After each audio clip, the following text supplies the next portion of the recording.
over the years, I've fished a lot of tournaments.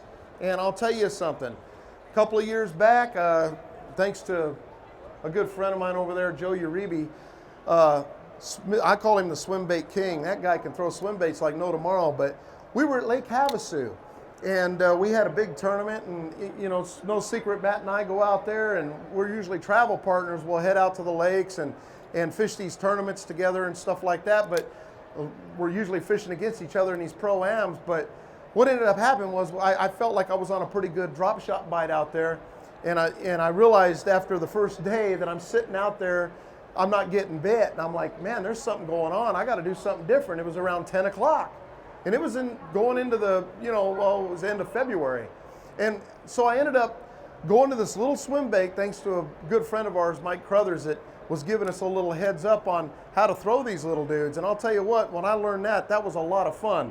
A little ball-headed jig, 1/4 ounce. It's real simple, and I'm using a Keytech here. I think it's a 3.5. You throw it out there. I like the shad color, and what I was doing was letting it fall to the bottom, and then I just reel it really slow. And what happens is that little paddle tail looks like a little fish, and you get up even in the shallows around anything, the habitat or something like that, or you can throw it right over the top of the habitats. It's a lot of fun to throw, and the fish think it's a bait fish coming by. A lot of guys use these to put them on their Alabama rigs, you know, their A rigs. So it's a lot of fun to throw. This particular bait, it's easy to throw. You just throw it out there and reel it in slow. Now, a lot of times you can take and burn a bait like this when they're shallow, if they're chasing the shad, or you might, you know, just burn it across like that, and they might get a reaction strike out of it. The cool thing about fishing is there's nothing sacred about the way you can throw a bait. You put the action to it. You create the action. It's a lot of fun. So you don't have to just throw this out and reel it in. You can let it fall to the bottom, and you can just yo-yo it. You know, you can just let it fall to the bottom and yo-yo it. That little paddle tail will come up. But the key for me is to just reel it really slow on the bottom, because the water was colder, okay?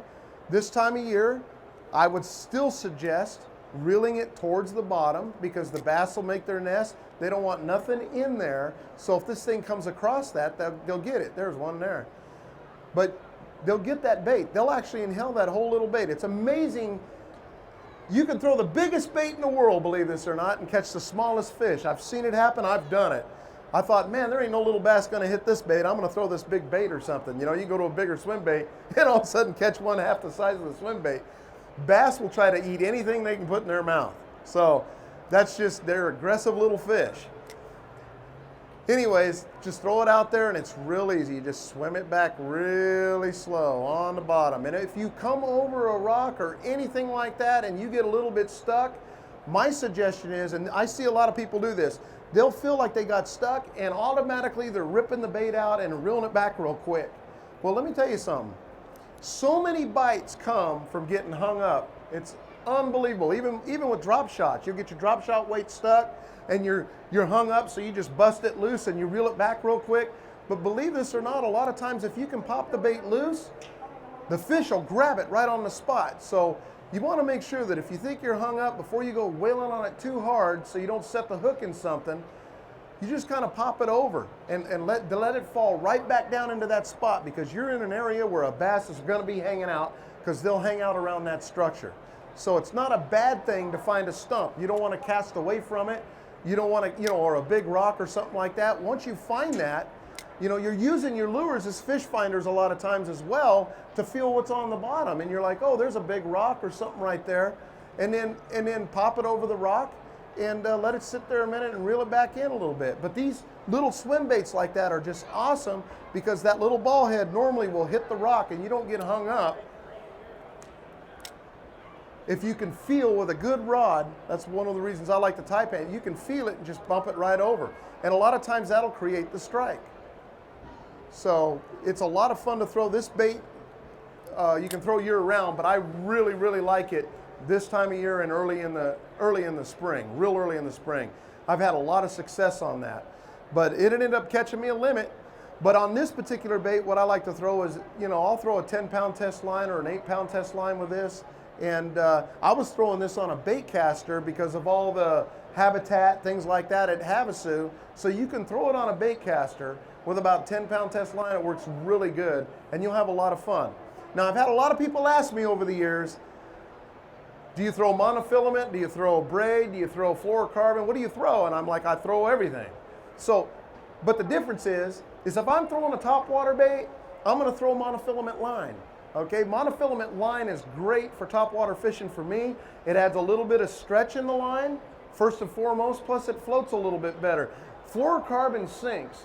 If you use fluorocarbon for topwater baits like a Rico, and you know I love Rico fishing, the topwater popper, if you throw that for that, what happens is when you're just popping the bait or you're working your Zura spook or anything like that, this line, fluorocarbon, tends to sink, so it's going to bring down the front of the bait. So that's one of the reasons I really like to throw monofilament. Monofilament will sit up on top of the water and it won't drag your bait down. So for topwater, yeah, I like monofilament line. And anytime monofilament gets waterlogged or something like that, and you see, because it will get a little waterlogged, you can either cut a little bit of it off, but one of my key things that I love to do, it's a real quick tip of the week here for you, is throw a little chapstick on the line. Just take your chapstick and throw it. It acts like float coat. Like if you're a fly fisherman, you'll understand what I'm talking about, but it'll help float the line. So chapstick's a great idea when you want to do some of that topwater fishing. And I like a medium action on this particular bait too. I don't use a heavy rod at all. If you go to the bigger baits with the big gnarly hooks, because they make these in a lot bigger bait, then yeah, you're going to want to go to a stiffer rod, and you want to definitely go with a little bit heavier line, maybe 12-pound test line or something like that. You know, one thing that's very important to understand about throwing these kind of lures and these lures, if you can get away with the lightest line you can get away with, I think it's best, because then the bait acts more naturally. You know, a good example is like your drop shot rig, and I'll show you that. And I know you've seen a ton of demonstrations on drop shot fishing, but I think it's really important. And we had one of the best drop shotters in here just a minute ago, which is Matt. He's a great drop shot fisherman. But the thing is if you use that light line, 6-pound line, it lets the worm actually look a lot better in the water and fall a lot more naturally than using a stiff line. If you use a stiff line, it just does not fall all that naturally. So I like to use the lightest line I can get away with. And what I'm doing, and this is something else we found out that really works good. When I won that tournament at Lake Pleasant in 40 to 60 foot of water, and I know a lot of folks here are like 40 or 60 foot of water, I haven't caught a fish out of 10, you know, that's about the deepest I caught is 10 foot of water. They're not used to fishing that deep. But here's the deal. If you go to a braid line, we use a J braid. That's what I've been using, is a J braid, 8-pound J braid line, and I'll tie a fluorocarbon leader on it with an Alberto knot, okay? And you can see the Alberto knot on YouTube all day long. But the Alberto knot's a great knot. It's a small knot, and you want to make sure when you go to make that cast, and people ask me all the time, where should the knot be? You want to make sure it's between these two guides. So when you put the knot together with the fluorocarbon, you want that knot to be right there when you go to make your cast. You don't want to reel that knot up into the reel. And I know a lot of folks are like, well, we all try to get away with the easiest thing we can get away with. Crankbaits, your spinner baits, things like that. You don't want to be throwing a swivel. It doesn't, you know, the swivel's nice on things like little spinners, like maybe Panther Martins or things like that. There's a place, you know, time and a place for everything, but you definitely don't want to swivel on those crankbaits, and you don't want to swivel on this either, because people have told me, well, can I tie a swivel on? I'm going to tell you why you don't want to swivel on your drop shot. Yeah, it'll keep you from getting your line twist on regular fluorocarbon line, but the problem you have is when you let your bait drop in the water, if that swivel is where that Alberto knot is, when you go to let your rod tip down to let that worm fall naturally, all of a sudden the swivel falls right in front of the worm, and all of a sudden it's not natural anymore. So I don't like anything heavier.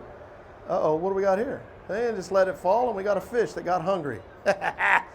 That's on that quail tail scorpion color worm, by the way, and I use that, and I've been using that the last year, and that's one of my favorite colors for all these lakes, just so you know.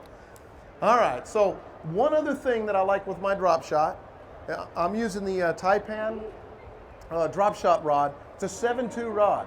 It's an awesome rod for drop shotting. But with the braid, fishing 60 foot of water, it feels like you're fishing 2 foot of water. I can feel everything with using the braid versus the fluorocarbon. And I've been drop shotting a long time. Switching over was very key for me to win that tournament, trust me. Anyway, the drop shot this time of year, when the fish move up on beds, normally I like a longer drop shot leader. So I can throw out there, let the bait kind of fall, and you can still do that this time of year. But when I'm seeing those smallmouth beds and they got the holes and all that, I like to shorten my leader, okay? If I shorten my leader, then it's right in there, right on the spot where they don't want it, and they just crush it right away. It's time saving for me. So I'll throw it up there and let it fall down, and it'll be right there in their nest. So it's the one time a year that I really like to have my drop shot short. Something else is if you're fishing and you learned how to use your graph and you can see those fish on the bottom on your graph, look at whether they're suspended or not suspended. If you see them connected to the bottom, you know, then you want to go with maybe a little shorter drop shot leader. But a lot of times I'll use it longer until spring. And then when it comes spring, I'll use it about like so. Maybe I'll even shorten it up even more than that, because I like to sit in there and just kind of shake it a little bit, and they just whack it. They think it's messing with their bed, and they just go in there and whack it. So this is a lot of fun to throw. And if you learn how to drop shot fish in Arizona, you'll be catching fish and you won't be getting skunked all the time. That's for sure. This bait works year round, and it's a must in this type of season.